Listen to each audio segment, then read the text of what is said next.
Muchas gracias, misionero Miguel urakoze Bermúdez cyane Marín. misiyoneri Miguel Bermúdez Marine, Imana ibandanye kuguhezagira cyane, Y saludamos a todos los kandi hermanos turaramukije bene data bose allá en bahariya Reynosa, muri Reynosa, Tamaulipas, nuestro hermano mwene data Dawidi Palacio y toda la congregación n'ikoraniro allá ryose rya hariya n'abakozi b'Imana nabo reunidos allá bakoraniye hariya en el día de hoy. uyu munsi, Y todos los que están conectados n'abo bose bihuje a través del natwe satélite biciye kuri Amazonas satelite Amazonas o internet. cyangwa biciye kuri interinete. Para esta ocasión Mw'uyu mwanya, de hoy, viernes uyu munsi wa 22 gatanu 22 de julio z'ukwindwi de este año 2022, uyu mwaka w'ibihumbi bibiri na mirongo ibiri na kabiri, este tema, dufite iki el cigwa misterio del año ibanga del jubileo. ry'umwaka wa yubile. El uso de la escritura Yakoresheje icyanditswe de Levítico cyo mu Balewi, capítulo Abalewi 25, ikigabane cya 25.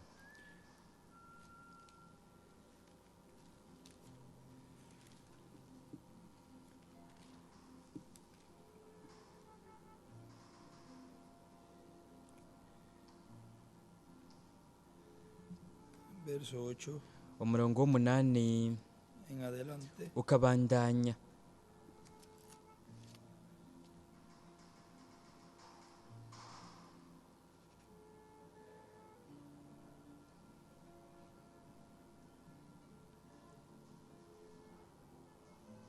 Y quiero leer el verso 10, Ngomba nsome umurongo w'icumi donde dice: ahavuga hati, y santificaréis muze murobanure uwo mwaka ugira 50, mutangaze mu gihugu cyose ko habaye umwidegembyo w'abantu bose bo muri cyo. Uwo mwaka uzubabere uwa y yubile. volveréis. Umuntu wese muri mwebwe Ese año será de jubileo. uwo mwaka Y uzubabere volveréis uwa cada uno yubile. a vuestra Umuntu wese muri posesión, mwebwe aheze y agaruke cada mu uno itongo volverá ryiwe, a kandi su umuntu wese familia. agaruke mu biwabo.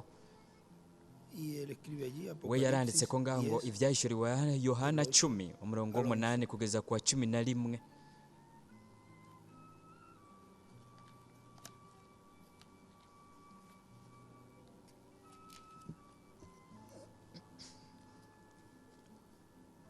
y Apocalipsis capítulo 10 n'ibyahishuriwe Yohana ikigabane cy'icumi umurongo w'8 al 11, kugeza ku wa 11.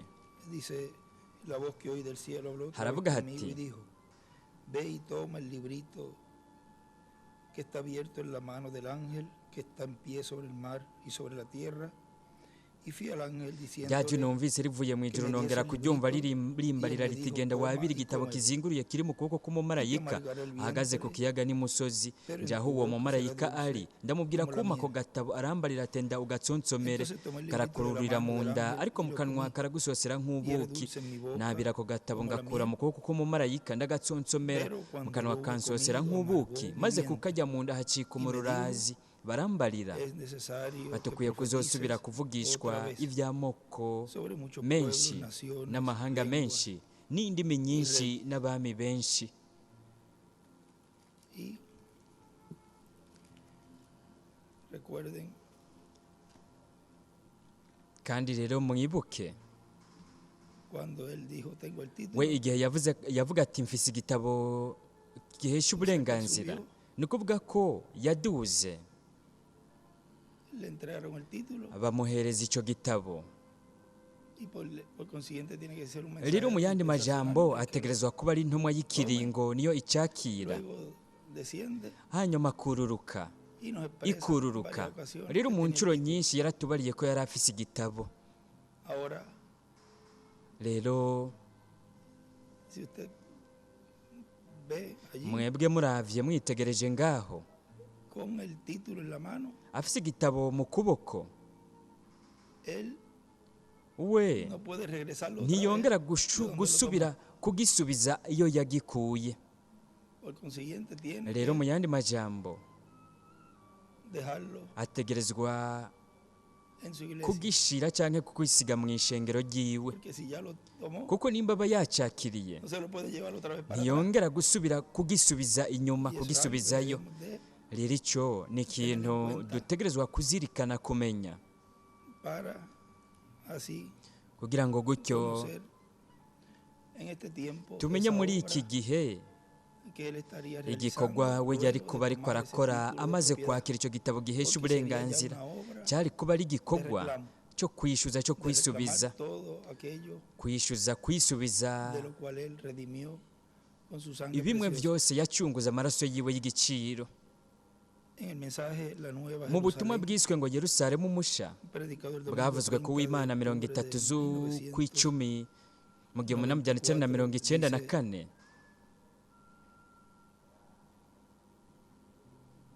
en Santa Cruz, muri Bolivia, Santa Cruz Bolivia Eran aravuga 50 ati años del umwaka wa jubileo, 50 cyangwa umwaka wa yubile byongeye ni umwaka w'umunsi mukuru ugira umunani ushushanya ibihe bidashira en donde la redención aho es llevada a cabo, ubucunguzi bukorerwa en donde todo es restaurado aho a su byose dueño original, bisubizwa mwene byo y en donde se w'inkomoko proclama libertad, kandi aho niho hatangarizwa liberación, ukwidegembya para que cada uno ukubohogwa regrese a su familia, kugira ngo umuntu wese asubire a mu su muryango wiwe mu mugabane Dice mwiragi en el mensaje de igiwe Revelación mu capítulo butumwa buvuga 5, ku byahishuriwe hano ikigabane cya Parte gatanu igice cya mbere página cy'ubwo butumwa 27, ku rupapuro rwa 27 dice, aravuga ati decimos por ejemplo, nk'akaroro si turavuga yo tuti poseyera una parte hamwe de la mbaye mfise propiedad y igice yo la cy'itongo nkama nkagitakaza perdiera, y yo la vendiera al hermano Nevi, nkakigurisha kuri mwene data que es de la Neville otra tribu, ariwe ari wo mu wundi quizás le muryango vendiera wa a Yuda un canke forastero, nkakigurisha ku muntu y él w'umunyamahanga legítimamente la we poseyera, kubera urupapuro yoba la agifise Él cyoba la ari poseía. iciwe yoba él agifise poseía,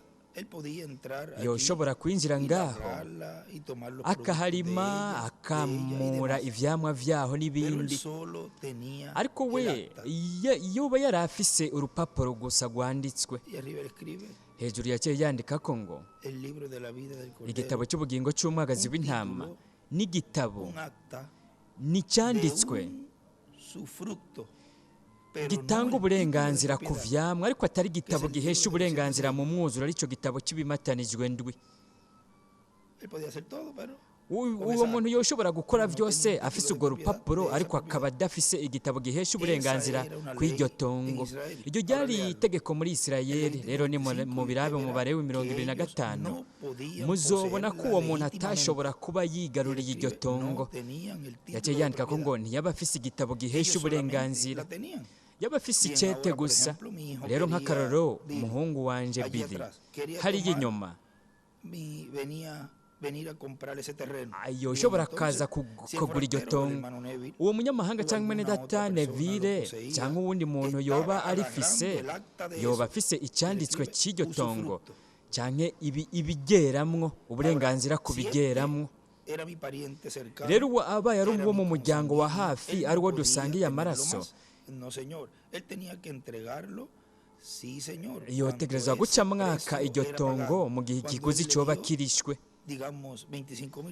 amuhaye nk'amadolari ibihumbi 25,000 reka tuvuge mwene data Tony yoza akavuga ati mwene data Neville ngira ngo uri tongo rya mwene data Branham ntibyoshoboka mwene data Neville yovuga ati oya mugenzi sinshaka kurigurisha mbega wotanga ibingana gute ku iryo tongo ibihumbi 25,000 ni byiza ndaguha ibihumbi 35,000 ndaguha mbere amahera menshi cyane ntacyo bitwaye icyo ushaka cyose sinshaka kurigurisha ngomba kurigumana ariko Billy Paul we yoshobora kuza akavuga ati ndagomba itongo rya papa ngibi ibihumbi 25,000 byawe yotegerezwa guca rimuha akaritanga ibyo nivyo kuko iryo ryari itegeko haleluya jewe ndizeye ko mwebwe abakristo muri ko murabibona turi umunyu w'isi imana iyo yayihaye abana bayo yaraduhaye itegeko ryo kuganza ibihari byose ibikoko byose ubuzima bwose mu bibanza byose ariko Adamu data wacu yararigabiye Satani mbega ryaciye rijahe kuri mwene ryo w'inkomoko imana ariyo yabikoze amen yaciye yandika ko ngo iragi ry'abana b'Imana mu mwaka wa yubile Sigue diciendo, arabandanya por avuga eso es que el diablo, ati icyo nicyo gituma después del reino sekibi milenial, inyuma será y'inganje destruido, y'imyaka igihumbi porque no podrá azozimanganywa tener ya kuko más lugar ntazokongera para kuronka esclavizar ikibanza persona cyo kugira o baja nación alguna. abantu cyangwa igihugu na Por eso es que kimwe el diablo al nicyo final del gituma sekibi milenio, ku iherezo al ser ry'ikimpumbi suelto, aprovecha para arekuwe engañar a todas las azogerageza naciones, guhenda ibihugu a todas esas byose naciones, ibyo bihugu a todas esas byose personas que abantu resucitaron bose y que se baba levantarán bazutse kandi inspirados por el bazohaguruka diablo, se bahumekewe na levantarán en sekibi contra de Cristo bazohaguruka y el reino kurwanya de kristo Cristo n'ubwami para bwa darle un kristo golpe de estado. kugira ngo Pero bamutembagarize Cristo ubutegetsi ariko no se kristo dejará dar ese golpe de ntazokwemera estado, ko atembagarizwa sino que ubutegetsi descenderá fuego y azufre del hazokororoka cielo y umuriro los n'amazuku consumirá a bivuye todos. mu ijuru Ahí bibaturire es bose el juicio final. ubwo ni urubanza rwa Cada nyuma persona será juzgada de umuntu wese acuerdo a azocirwa lo que está urubanza escrito de él hashingiwe en el libro de la ku vida bimwanditswe ko y mu los gitabo libros cy'ubugingo de memorias no mu de bitabo todas las by'ivyibutso cosas que las personas by'ibintu han hecho, byose abantu que bakoze piensan abantu que Dios no se bibaza ko acuerda imana de esas itibuka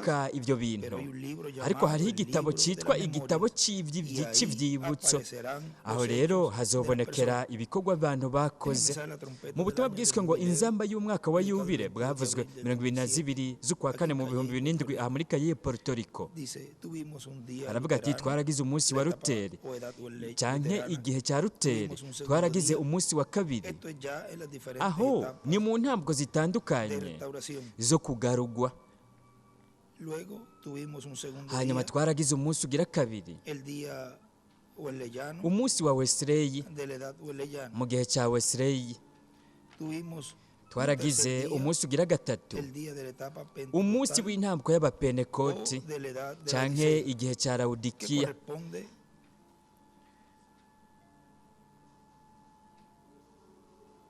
corresponde a la etapa iyo pentecostal. ihwana n'intambwe y'abapenekoti uwo munsi uhwana n'intambwe y'abapenekoti Y acá él escribe ngaha yaranditse ko ngo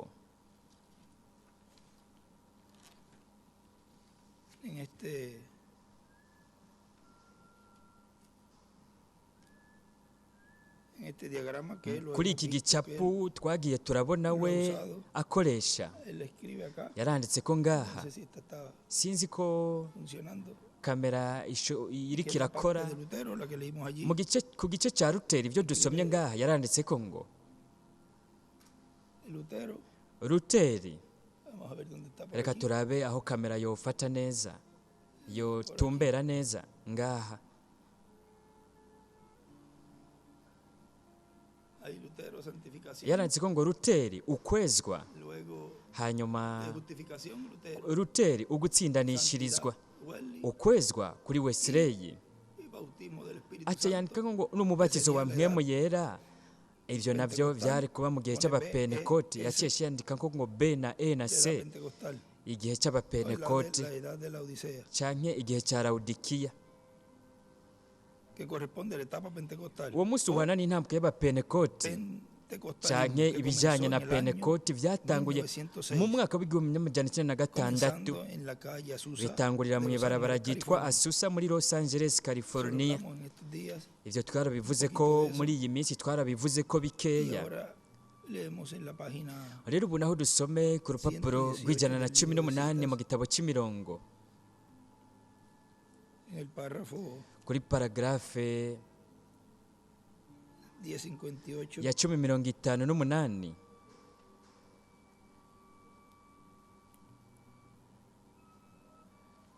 1051 del cumi libro de mirongo citas. itanu na rimwe mu gitabo cy'imirongo aravuga ati La primitiva iglesia ishengero empezó rya en el mbere este ryatanguriye y mu brincó buseruko a través del mar ryarasimbye hasta ikiyaga Alemania. kugeza mu Budage muri Y se Alemanya hicieron 3 etapas. habayeho intambuko Miren ustedes, zitatu de nimurabe uvuye muri Se Aziya hicieron 3 etapas uvuye muri Aziya habayeho De intambuko Asia zitatu kuva muri Aziya hasta Palestina. kugeza muri Y brincó a Palestine través del océano ryarasimbye hasta Alemania. ibahari rishika mu Este era Budage uwo yari Luteri Ahí tenemos la primera. aho turahafise intambuko ya Brincó mbere de Lutero a través ryarasimbye del canal kuva kuri inglés hasta Luteri Inglaterra por guca mu Welling. nzira y'abongereza gushika mu bwongereza kuri Wesley aha turafise intambuko ya kabiri mwibuke ubutumwa bwitwa ngo ukugarurwa kw'igiti umugeni Hermano Branham habla allí mwene data Branham ngaho de esa restauración. aravuga kuko kugarurwa Inglaterra por Wesley. mu Bwongereza kuri Wesley.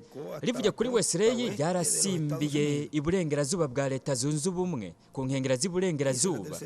Aciye yandika ko ngo intambwe ya gatatu. Yaciye yandika ko kandi ngo hejuru muri Los Angeles, California, mwibarabara Azusa. Kandi wewe uteye urenga uca hariya uca wongera kugaruka ku yindi nshuro mu buseruko. Rero we hariho ikibanza aho avuga kuko kugaruka kw'izuba rigaruka muri Isirayeli, no kuvuga inzira ricamwo iryo zuba rizoca muri rija muri Isirayeli. Rero mwebwe hanyuma muraza kubona igituma ivyo vyose hategezwa kubamwo kurindira ko bishitswa kugira ngo ntiduhave twihuta, ntihave habaho ukwihuta kubijanye n'ingene iryo zuba risubira muri Isirayeli, ingene izuba risubirayo mw'urwo rugendo rija ku ihanga ry'Abaheburayo.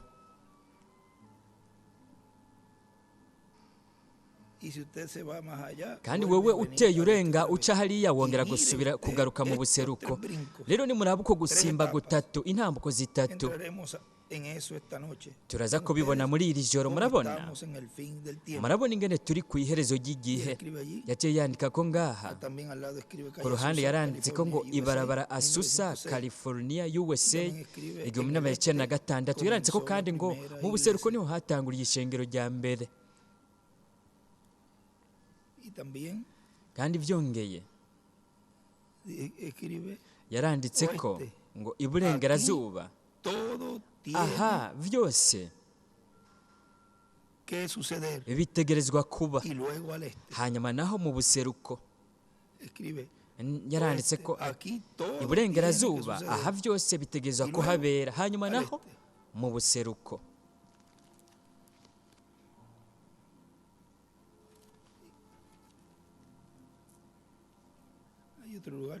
Hariho n'ikindi kibanza nacyo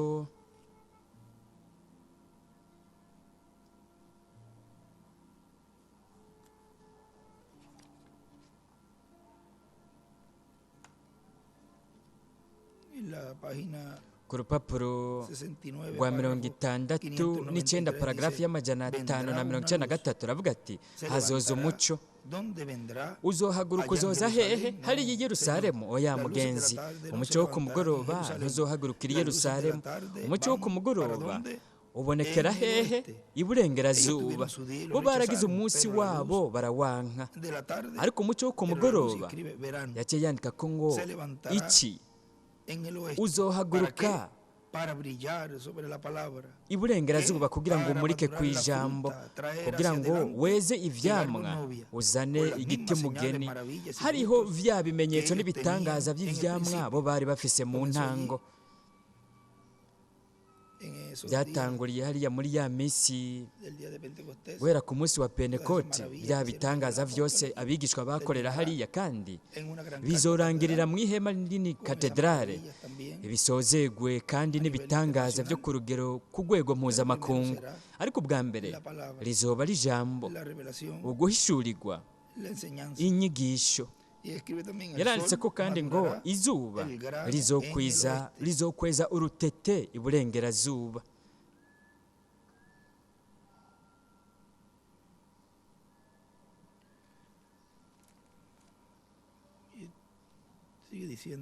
Arabandanya avuga ngaha ku rupapuro rwa kabiri.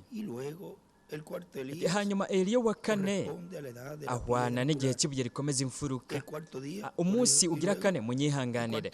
Hanyuma umunsi ugira kane uwo uhwana n'igihe cy'ibuye rikomeza imfuruka, aho isezerano ryo kuza kwa Kristo ryavuzwe ko rishikirizwa. Nk'uko Kristo yashitse ku munsi wa kane kugira ngo azure Lazaro, gutyo nyene niko azonashika mu gihe cy'ibuye rikomeza imfuruka, aricyo gihwana n'umunsi ugira kane. Turiko turaharura iyo minsi y'intambwe zitandukanye zo kugarurwa kw'ishengero ry'Umwami Yesu Kristo. Rero ibyo byose nariko ndababwira ni ibyo ku ishengero ry'Umwami Yesu Kristo, ijwi rirenga ry'inzamba cyangwa inzamba ya nyuma cyangwa inzamba y'umwaka wa Yubile. Ni ijwi rya Kristo ariryo ryavugiye mu isezerano rya kera, ryaravugiye no mu isezerano rishasha. ryajwi nyene ryavugira mu isezerano rya kera ku musozi Sinayi, ryaranavuze biciye mu muvugishwa Mose, ryaranavuze biciye mu bavugishwa batandukanye, nk'uko kandi ryanavuze biciye no mu bacamanza, hanyuma riravuga biciye muri Yesu Kristo, hanyuma mu nyuma riravuga biciye mu bigishwa, hanyuma ryaravuze biciye muri buri mumarayika n'umwe mu bihe bitandukanye. Rizoba ririko riravugira mu gihe cy'ubuye rikomeza imfuruka, kandi iryo rizoba ari ijwi ry'Imana muri Kristo, marayika w'isezerano, ariko aravugira mu ishengero ryiwe akoresheje ubutumwa bw'inkuru nziza y'ubwami, aribwo bwiyongera ku butumwa bw'inkuru nziza y'ubuntu. Ku rupapuro rw'121 mu gitabo cy'imirongo,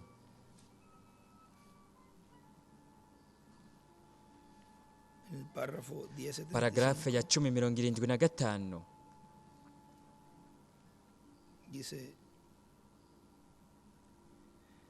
aravuga ati, we ntiwoshobora kubwira umupenekoti ko kwezwa vyari vyose barabonye ukugarurwa kw'ingabire, we ntiyovyizera, we afise ibirenze ivyo. Murabona, kandi ico cabaye igihe ca nyuma c'ishengero twagize, kandi Bibiliya ivuga yuko atakindi gihe kizokongera kubaho, ariko hazobaho ukwegeranywa kw'abantu. Murabona, kandi aha turi muri ivyo nyene. Yaciye yandika ko ngaho ngo ukwegeranyirizwa mu ibuye rikomeza imfuruka, ugukoranirizwa hamwe kwera mu mwaka wa yubile.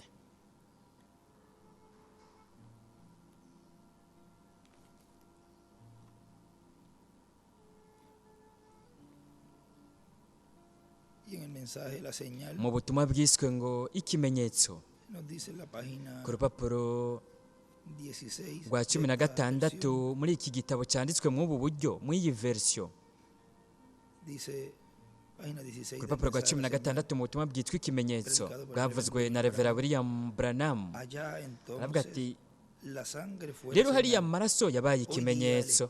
Uyu munsi impwemu n'ikimenyetso, muzobatizwa na mpwemu yera atari mu minsi myinshi nyuma yaho, kandi igihe amaraso yaseswa, ikimenyetso cyararungitswe ku munsi wa Pentekoti nk'umuyaga uhuhuta.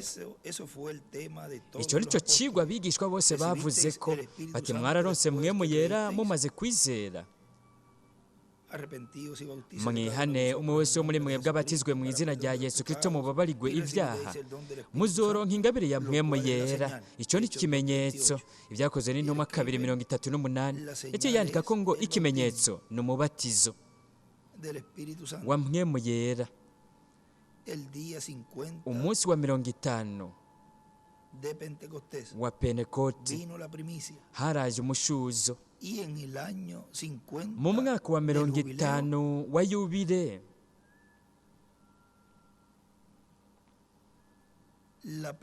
naho haza umwuzuro, ukuragwa mu mwuzuro. Haza canke haba, mu mwaka wa 50 wa yubile haba umwuzuro, ukuragwa mu mwuzuro. Arabandanya avuga ati, rero ku rupapuro rwa 2, rero turashobora kubona ko hariho umugisha ukomeye cyane kuri Isirayeli, ariko umugisha urushirije gukomera n'uw'ishengero ry'Umwami Yesu Kristo, kuko abagize ishengero ry'Umwami Yesu Kristo nibo bafise isezerano ryo kuronka uguhindurwa babaye bariho ari bazima, mu gihe haba hariko haravuga iyo nzamba y'umwaka wa yubile, mu gihe haba hariko haravuga iryo jwi rirenga ry'inzamba. Pawulo yaravuze ataho inzamba yihereza izovugira. Rero kuri Isirayeli inzamba ivugira munsi y'ubukozi bw'ibiti by'imyelayo bibiri, ubukozi bwa Mose na Eliya, burungikanywe ijwi rirenga ry'inzamba kugira ngo bwegeranye abatoranijwe bose b'Imana bo mu ihanga ry'Abaheburayo. Abo bazoba ari 142,000, 12,000 byo muri buri muryango. Ku munsi w'umuvugishwa Eliya habayeho 7,000, ariko ubu naho hazobaho 144,000, 12,000 muri buri muryango. No mu gitabo cy'ibimatanijwe, ku rupapuro rw'amajana 2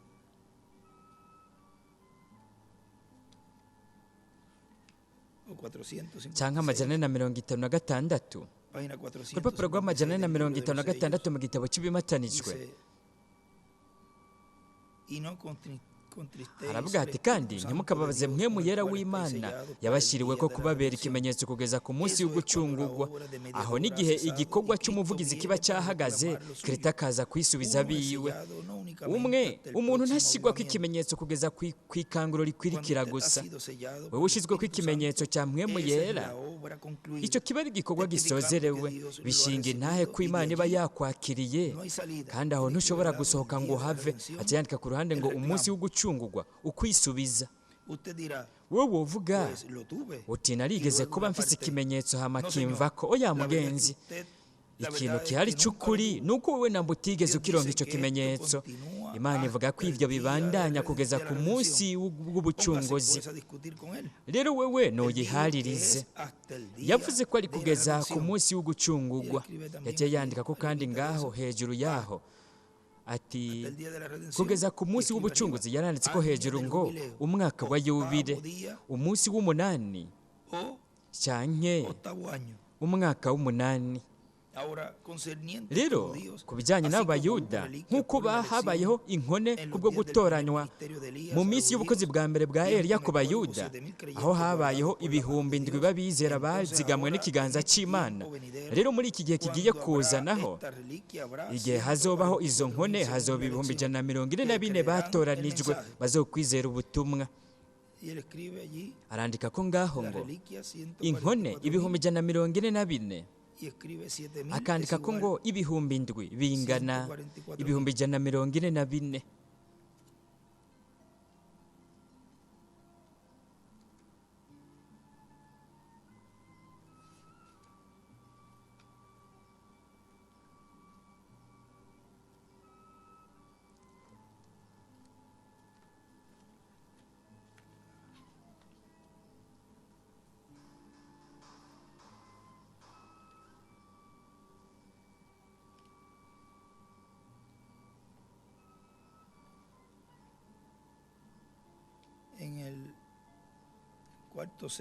mu kimatanijwe kigira kane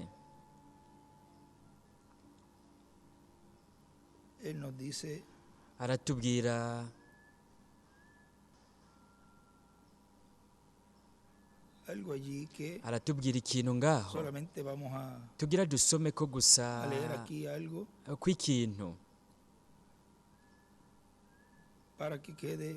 kugira ngo bibe muri izi nyigisho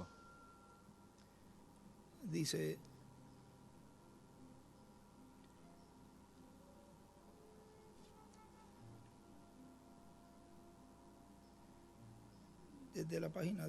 guhera ku rupapuro rw'amajana 273 kuri ku majana 274 aravuga ati naho Eliya mu minsi yiwe yashingiwe intahe mu buryo butunganye kandi bwimbitse we ntiyashoboye kubagarukana ku ijambo nivyo Eliya yarakoze ibyo yamenye byose yarazi byose yaraberetse ibimenyetso n'ibitangaza nuko byagenze uko baramuneguwe baramutwenga bazokora n'ibyo nyene kuri ubu buryo nabwo bwo mu mpwemu we ntiyashoboye kubazana mu ijambo rero shengero nimwumvirize neza mwebwe muzohava muzazanirwa n'ivyo bintu mu mamiliyoni bari ku isi mu minsi ya Eliya igihe Ahabu na Yezebeli bari baganje bo bashushanya ibihari uyu munsi muri iyi si yose hari amajana indwi bakijijwe no kuvuga ubutumwa bwa Eliya nivyo kandi Eliya ntiyamenye n'umwe muri bo we yibaza ko yari we wenyene akijijwe kugeza aho Imana yamwugururira kimwe mu bimatanijwe yaramweretse amabanga ari mu gitabo yaramweretse ko ifise amajana ndwi batari bigeze basenga ivyo vyizerwa vyo muri iyo minsi Imana yaramuzingururiye igitabo kiwe kizingurira Eliya iramubwira iti rindira gatoya mwana ndafise amajana ndwi baraha na hariya bafise amazina yabo yaranditswe mu gitabo uhereye isi itararemwa nabanje Recuerden que ahí está hablando el cuarto Elías. mwibuke ko aho yariko arabwira Eliya wa Dios kane le abrió un sello. imana yaramwugururiye ikimatanijwe nicyo gituma yohana yanezerewe cyane nk'uko twabibonye kuri indi joro ategereza kuba yabonye izina ry'iwe Eliya yari yaravuze ubutumwa arakora ibyazi byose bari bakimutwenga bakamubwira kurogota kose bakamubwira bati ni wowe udutera izi ngorane wowe uri umunyamwemu niwe utuma izi ngorane zose zituza ko niwe ubyagirizwa Yezebeli yaragerageje no kumuca umutwe n'ivyo abantu bose bari ko baramugwanya rero yaravuze ati mwami narakoze ibyo wantegetse gukora byose nagumye mu ijambo ryawe wewe umbwiye ikintu jewe atagutinya nararengutse n'imbere y'umwami n'imbere y'abandi ndababwira nti niko umwami agize uko niko bigenda kw'iyo mpwemu y'ubukozi bwa Eliya buri gihe igenda ivuga neza ijambo atagutinya itera ije imbere kandi ibyo nababwiye byose byarabaye rero ndi ngaha nije jenyene nsigaye nanze nyene baragomba kunyica Imana yaravuze iti ngira nugurure kimwe mu bimatanijwe aho yaciye yandika ko ngo byose yarabyanditse kuri uru rupapuro ariko hariho naho yanditse ngaha ngo kimatanijwe cya kane ngira ndakwereka ikintu aha ndafise amajana indwi batarapfukamira ibyo vyizegwa batarifatanya n'ayo madini mwibuke yuko igitigiri gitoya twaravyumvise mu butumwa butandukanye kirashobora gushushanya igitigiri kinini nka za mfi 153 yavuga ko zishushanya abatonze bo muri iki gihe ariko ngaha hariho guhishurirwa gukomeye kandi gukomeye cyane Imana yaravuze iti ngira nugurure kimwe mu bimatanijwe ndakwereka ikintu raba kugeza n'ubu ndacafise amajana ndwi batarapfukamira ibyo vyizegwa batarifatanya n'ayo madini hariho amajana indwi biteguriye izamugwa yarabibwiye umuvugishwa wayo uwo buri gihe ihishurira ijambo biciye mu vyanditswe iti kugeza n'ubu ndacyafise amazina amajana ndwi yiteguye muri uru runganwe ngira ndabisubiremwo iti kugeza n'ubu ndacyafise amazina amajana ndwi yiteguye yo muri uru runganwe none ni urunganwe uruhe rwari ruri ngaho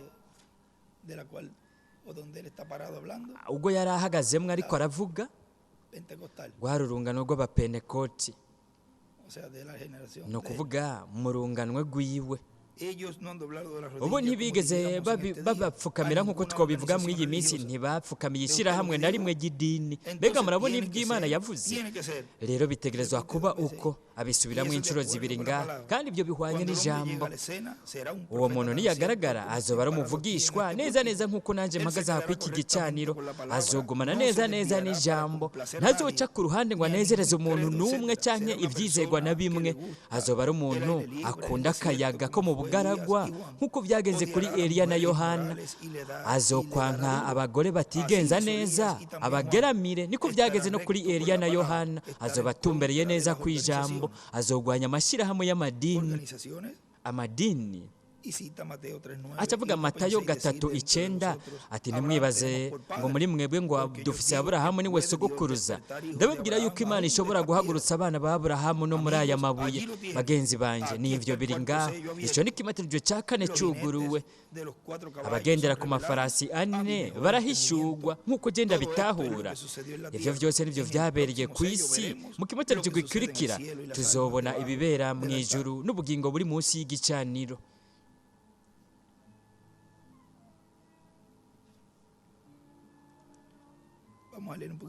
reka dusome no hepfo gato yaravuga ati twabonye byose ibijyanye n'ibyo bimatanijwe bine ejo tuzohindura turabe aho Yohana yaravye hejuru akabona ubugingo buri munsi y'igicaniro cy'ikimazi hirya y'ejo mu ijoro ku wundi munsi hari mu kimatanijwe cya gatanu hirya y'ejo mu ijoro tuzobona igihano gica kigwa no kuvuga ikimatanijwe cya gatandatu rero sinzi iki ibyo bimatanijwe bisigura bisigaje kuboneka hanyuma jewe narabisomye nk'uko namwe mwoba mwarabisomye ku Imana mu ijoro tuzoca turaba agacerere nako kabayeho k'igihimba cy'isaha hari ikintu cyabereye muri ako kanya ni ukuvuga agacerere kabaye mu ijoro ahatari ukwikomana gatoya, aho nada, no se nta na kimwe cyari ko kira, ni nk'aho atana na kimwe cyari ko kirakogwa, kuko byaboneka ko byose byahagaritse gucuraranga cyane.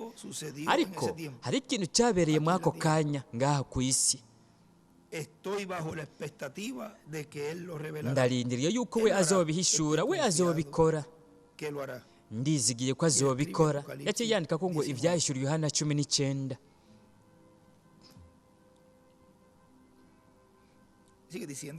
Arabana yavuga ngaha ku rupapuro rwa kabiri hepfo ati igihe kiriko kiregereza kandi abayuda baragavye bari maso bamaze igihe kinini. Ingorane Isirayeli yagiye iragira zatumwe no gusenga ibigirwamana kwakozwe n'umwami Salomo, hanyuma na Yerobowamu, hanyuma n'abandi bami benshi nabo barabikoze.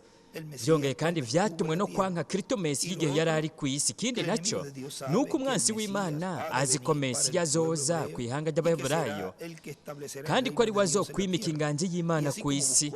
Kandi nk'uko umwansi yarondeye kwica uwari kurokora Isirayeli akabakura mu buja muri Egiputa, ariko arica abana bose bavuka, naho abakirizi batinye Imana bakareka gukora ibyo Farawo yabategetse. Kandi icyo cyo cyatumye Mose bikunda ko avuka, kandi yabaye igikoresho cy'Imana. Buri gihe uko Imana ibigira irungike ku isi umurokozi w'ihanga ryayo, umwansi arabona ibimenyetso ku ijuru mu nyenyeri, agatahura ko umurokozi agira avuke cyangwa ko yavukiye ku isi. Umwansi agaca atangura kwica abana cyangwa ihanga ritegerezwa kuvukiramo uwo murokozi, cyangwa aho barindiriye uwo murokozi.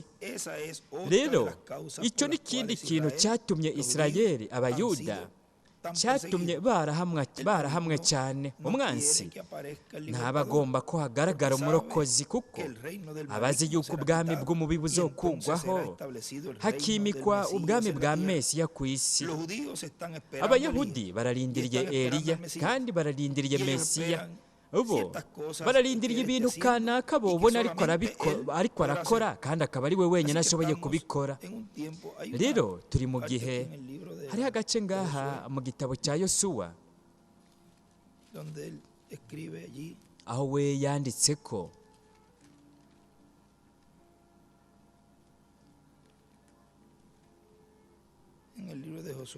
mu gitabo cya Yosuwa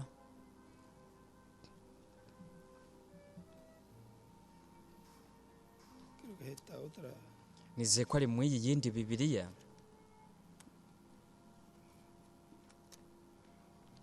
capítulo 3, ikigabane cya 3 verso 7. umurongo w'indwi. Entonces Jehová dijo a Josué, maze Uhoraho abarira Yosuwa ati uyu munsi ngira ntangure kugukuza imbere y'Abisirayeli bose, kugira ngo bamenye yuko ndi kumwe nawe, nk'uko namana na Mose. Yaciye yandika ko hejuru ya Mose ngo Mose wa mbere, niko nawe nzobana nawe. Yaciye yandika ko ngo Yosuwa bingana Mose wa kabiri. N'ibyanditswe bibiri yanditse ko ni Zakariya 3, ibyahishuriwe Yohana 11 umurongo wa 3 kugeza ku w'indwi, n'ibyahishuriwe Yohana 7 umurongo wa 2.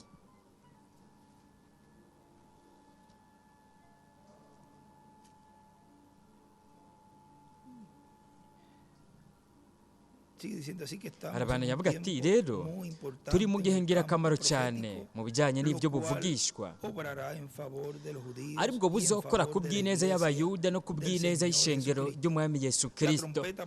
Inzamba kuri Isirayeli n'abavugishwa n'Imana babiri, Mose na Eliya, bariko baravuga ubutumwa bwiza bw'ubwami babubwira Abayuda. Kandi inzamba y'indwi kuri Isirayeli, icyo iri kuri Isirayeli ni ikimatanijwe cy'indwi ku ishengero ry'Umwami Yesu Kristo, ukuza k'umwami. Kandi mu butumwa bwitwa ngo ubugingo buri mu ibohero.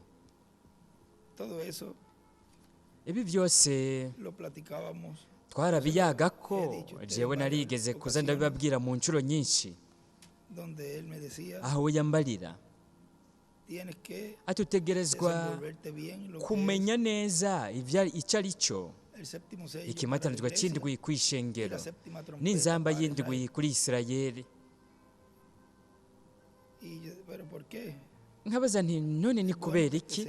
Ati ni vyiza ko ubimenya neza ibijyanye n'ivyo vyigwa. Jewe muri uwo mwanya No entendía sinatahura que yo tenía que igituma nategerezwa kubimenya, desenvolverme, nkamenya ingene novyifatamwo, saber cómo explicarlo. kumenya ingene nobisigura. Y no entendía. Sinabitahura igituma, Pero hoy puedo decir ariko uyu que lo munsi entiendo, ndashobora kuvuga ko ntahura lo igituma, entiendo muy bien kandi por qué ndatahura neza tenía que ser así. igituma vyategerezwa kugenda uku. Igituma yambwira tuzoza uraduga iminsi yose, No pueda subir, uko sube. ushoboye kuduga kose uzoza uraduga, uze kugira ngo tuyage ibijyanye n'icyo ari cyo ikimatanijwe cy'indwi ku ishengero, inzamba y'indwi kuri Isirayeli, Lo que es, icyo ari cyo lo que suenan las trompetas. ikivuza quién las suena, inzamba, uyivuza, cómo las suena y dónde ingene las suena. ayivuza n'aho ayivugiriza, Y lo que son las trompetas n'ibyo ari byo inzamba, en la fiesta de las haba mu trompetas y la munsi fiesta mukuru w'izo hebrea, nzamba, mu minsi mikuru cuáles son las que y'Abaheburayo, se cumplen. inzambi zari zo zishyitswa n'ibyo bindi byigwa byose by'iminsi mikuru. Buri gihe twaza turavugana ku ikintu ku bijyanye n'ibyo. Siempre me recalcaba, Rero buri gihe yaguma nsubiriramo ati ni byiza ko womenya ibyo bintu byose, y con razón, kandi había que nta estar nkeka envuelto en todas esas, nategerezwa kuba todos esos misterios. nzi aya mabanga yose nk'uko bitegerezwa kuba bimeze no kuri buri watoranijwe Porque w'Imana, alrededor de todo eso kuko kuri ibyo byose que estamos obteniendo, niho turiko turakura ukwizera kudushoboza kuzamurwa. Ariko kuri mu butumwa twazaniwe n'umumarayika w'umwami Yesu Kristo, o sea que tenemos que ni estar ukuvuga ko dutegerezwa kuba tuzi uko guhishurirwa, uko guhishurirwa twazaniwe n'umukundwa mwene data William Soto Santiago, de ese mensaje, kuko kuri ubu butumwa, contenido de ese mensaje, ibiri muri ubu butumwa, es que vamos a ser aho niho transformados, tuzohindurirwa, niho tuzoronkera ukwizera kwizamurwa, nk'uko byagenze kuri Aburahamu na Sara. Mu nshuro zitandukanye we yagiye arabivuga ko ku ijambo bo baronse, Aburahamu na Sara barasubijwe mu buyabaga. Kuri iri jambo naryo natwe niho tuzokura uguhindurwa kwacu natwe. En el mensaje hay más Mu butumwa bwiswe ngo ubugingo bwugaraniwe mu ibohero ku rupapuro rwa 29, y tiene que aravuga haber ati un ministerio kandi hategerezwa kuzobaho ubukozi buzobabwira ubutumwa. yaciye yandikaho ngo Mose na Eliya, ariko para mwibuke ese tiempo ya mw'icyo todo gihe habrá cesado. byose bizoba byahagaze. Ni ikintu kibabaje giteye ubwoba. Hazobaho ubukozi, aciye yandikaho ngo Mose na Eliya, buzokwerekana ibitangaza bikomeye. Uko niko Yoweri yabivuze, ariko nta gihe cy'ubucunguzi kizoba kikihari, byose biba byarangiye, kuko umwagazi w'intama azoba yamaze kwakira igitabo ciwe, Y la redención kandi ubucunguzi buzoba bwahagaze. Yesu yaravuze ubutumwa arankwa, hanyuma arabandanya aza kuri ba bandi bari mu ibohero batari bagishoboye kwihana. Nta mwanya wari ukihari wo kuronka agakiza. Ubukozi nk'ubwo nyene yaciye yandikaho ngo Mose na Eliya buzotegerezwa kwisubiramo. Mbega gute hamwe ko kubaye ari gukwegwa kwa gatatu ko bamaze kuzimira ibihe bidashira? tal si así fuera, Gute hamwe bigenza uko? que no. Ese bitogenda gutyo? Ese bitoba bityo? Que si es, Ariko gute hamwe bigenza uko? Vyiyumvire ko gatoya umwanya mutoya. no lo permita. Mana Yo tengo ntuvyemere, hijos, ndafise abana. está preocupado por sus hijos. Yarahagaritswe umutima n'abana biwe nk'uko bigenda kuri buri muvyeyi wese. Ararazwa ishinga n'abana biwe, kuko nimba kugeza ubu kiba ari igihe aho Redención no hay. hataba hakiriho ubucunguzi, Vamos a decir, es reka tiempo tuvuge para ngo kikaba ari igihe, que Dios tenga misericordia. ni igihe aho Imana yogira imbabazi. Petición, Señor, yo tengo Nicyo hijos, gituma y yavuze se ati preocupa. mwami ndafise abana. Yararazwe ishinga nk'uko n'umuvyeyi wese arazwe ishinga n'abana biwe, nabo mu miryango yacu nabo baraturaza ishinga, turahagarika umutima ku bwabo. Ojalá que no sea, Mbega porque gute hamwe si es, bigenze uko? piénselo bien Ese por un bitoba momento. bityo? ¿Qué tal si así es? Byiyumvira umwanya mutoya, gutyo bigenze gute? Bigenze gutyo? Mana ntuvyemere, ndafise abana, ariko biboneka ko biri hafi vyegereje cyane. Ukuvuga mu uwo mwanya ntivyari bwegereze cyane, ariko hanyuma ivyo vyari guheza bikaba.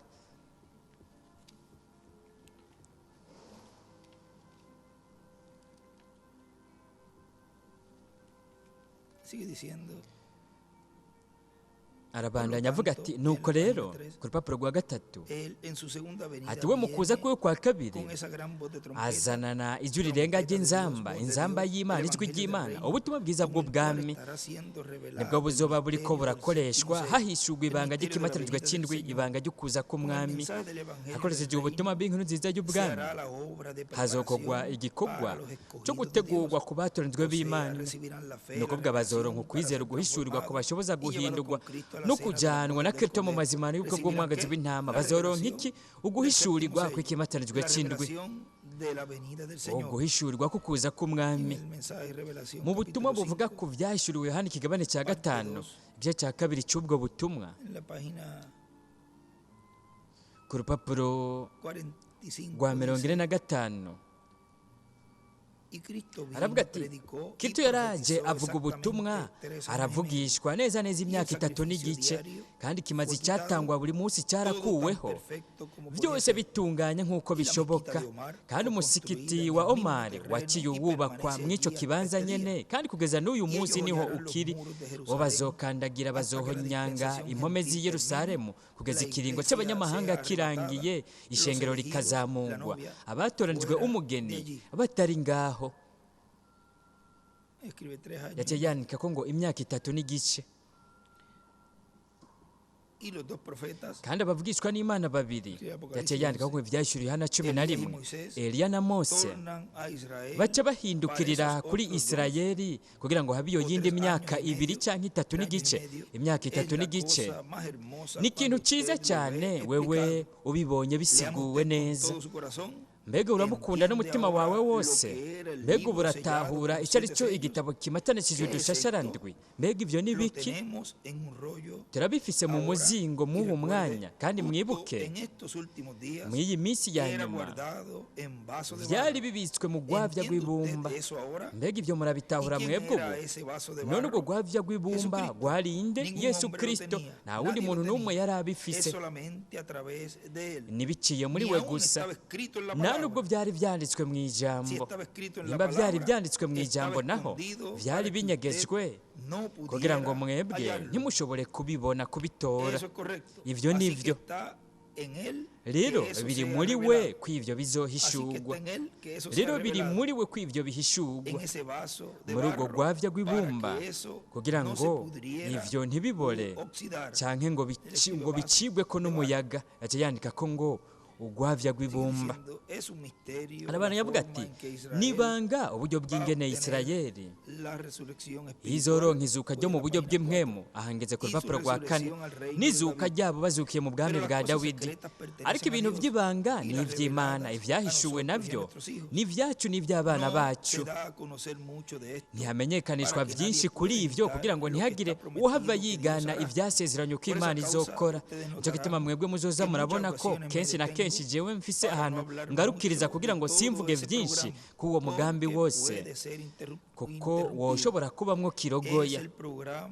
No mugambi uwo Kristo yavuze ko avuga ko umwana w'umuntu yari kuzotuma abamarayika biwe n'ijuru rirenga ry'inzamba bakegeranya abatoranijwe biwe. Mu gitabo c'imirongo ku rupapuro rw'168 Paragrafe 14:96, ni kubera ko jewe umuntu ashaje nababaye ubuzima bwanje bwose, ni kubera ko ubu ariho nkijije. Ndizeye ko nzokongera guca muri iyi nzira iyindi ncuro, ntegerezwa kuzana ubutumwa. Arandika kandi ngo Eliya wa 5 ubutumwa naho arandika ko ngo umwaka wa yubile, ikimatanijwe c'indwi. Arandika ko ngo hazoza ubutumwa, akandika ko gatoya ngo bushasha bingana umwaka wa yubile, ubutumwa bwiza bw'ubwami. Kandi byongeye arandika ko ngo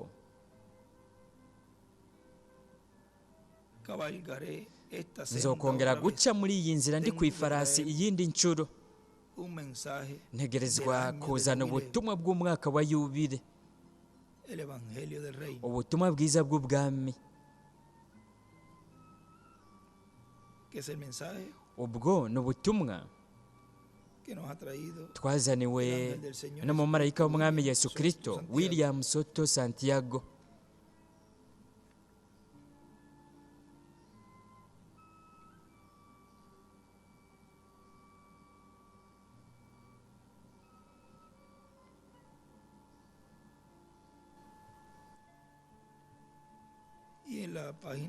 No ku rupapuro rwa 8A Párrafo 75. paragarafu ya dice, 75 aravuga ati mwami mu minsi mike estaré jewe hundiendo una nzoba ninjiye mu isenga kugira ngo ndindire. Oh Dios, ayúdame, O Señor. mana nyemerera mwami mfasha humisha amaso yanje n'amatwi yanje azibe ku bintu byo ku isi, ku bintu byo kuba icyamamare O para cualquier cosa cyangwa ku kintu icyo ari cyo cyose kitagira akamaro isi yotanga. Permíteme quedarme aquí, Nyemerera Señor, kuzoguma ngaho hasta que mwami escuche esa voz kugeza numvise silenciosa. rya jwi ry'agacerere ritoya. Entonces permite tu siervo uheze venir wemerera adelante, umusavyi wawe aheze aze en las ágalas de ari ku Magda. mababa y'inkukuma. Señor, concédelo, Mwami, Señor. bitange binyemerere mwami. Escribe yaciye yandika ko ngo amababa y'inkukuma, kandi de- turazi del yuko águila, amababa el y'inkukuma ministerio de Moisés ko ari y de ubukozi Elías. bwa Mose na Eliya. Y escribe Yaranditse ko ngo voz silenciosa ijwi ry'agacerere kandi ritoya rivuga buke buke. sigue diciendo, por lo tanto, Arabandanya la avuga ati trompeta nuko del rero año del inzamba jubileo y'umwaka es wa la yubile predicación del ni evangelio ukuvuga de ko la ubutumwa gracia bwiza para la bw'ubuntu dispensación de la mu gracia kiringo y cy'ubuntu. para la dispensación del Ku reino, kiringo la cy'ubwami predicación naho del evangelio ukuvuga del ko reino. ubutumwa bwiza bw'ubwami Tan sencillo byoroshye cyane nk'uko. y en el libro de las No mu edades, gitabo cy'ibihe by'ishengero en la página ku rupapuro 30 rwa dice, 30 aravuga ati ¿cuándo volverá el evangelio mbega de n'iryari los ubutumwa judíos? bwiza buzosubira ku Cuando se haya bayuda terminado la niyo hamara dispensación de los kurangira gentiles, ikiringo el cy'abanyamahanga evangelio está listo para ubutumwa volver a bwiza los judíos. buriteguye gusubira Oh, ku si tan bayuda. solo les o pudiera yaba decir nari algo nshoboye que está gusa a punto de kubabwira suceder ikintu hoy, kigira en kibe este nuestro kuri uyu día. munsi wacu. Esta gran cosa que icyo va a kintu suceder gikomeye recorrerá kigiye hasta kuba Apocalipsis 11. kizoshitsa n'ibiri mu Y byashyiriwe hano aquellos 11, testigos, kandi abo aquellos bashinga profetas, intahe Moisés y babiri, Elías, abo bavugishwa n'Imana trayendo babiri el evangelio Mose de na nuevo a Eliya los judíos. bazaba bariko barazana Estamos ubutumwa bundi bushasha ku Todo está bayuda. en orden. Turiteguye, Igual byose biri como ku los judíos rutonde trajeron el nk'uko evangelio abayuda de los bazaniye gentiles, ubutumwa así bwiza también los abanyamahanga, gentiles se lo uko niko llevarán n'abanyamahanga nabo de regreso a los bazobusubiza judíos, mu y el bayuda, rapto kandi izamugwa acontecerá. rizoba. En el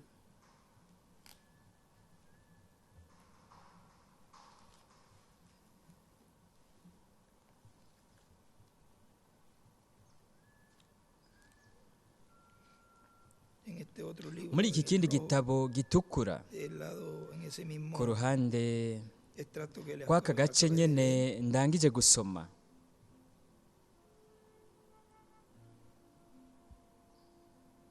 él escribe allí arandika ko ngaho donde dice aho avuga ati gran cosa que icyo va a kintu suceder gikomeye a través de kizoba Apocalipsis kizoshitsa 11. n'ibiri mu byashyiriwe hano 11. Ahí escribe aho arandika ko ngo cordero, león, umwagazi w'intama, intare. y en el otro lado Moisés, Ku rundi ruhande naho ngo Mose na Eliya el rapto. izamugwa.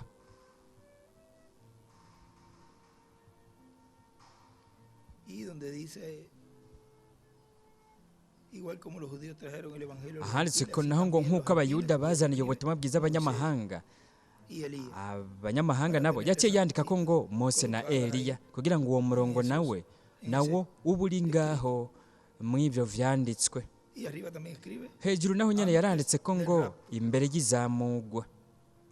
O sea que eso está, Ni eso ukuvuga ko ocurrirá ivyo bizoba antes del rapto. imbere y'izamugwa. Así que